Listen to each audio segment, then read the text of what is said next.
ni koso ntiere mamoko ma bende yudo rowere?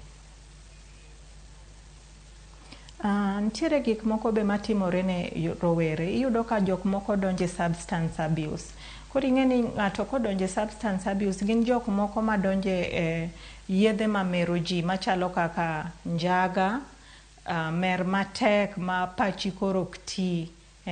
To magi ing'eni kisedonje to gik moko kailagi kisedonjo tinyalo timo gimoro marach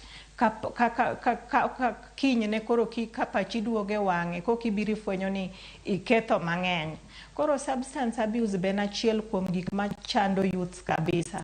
To kine ka sani koro uchumi be ng'eny. To iyudo ka seche moko ng'ato neno ni yo monyalo duoko godo stress chien makar wuoyo gi jowetege mondo konye en mana mer kata tiyo gi yedhe mamero jigo.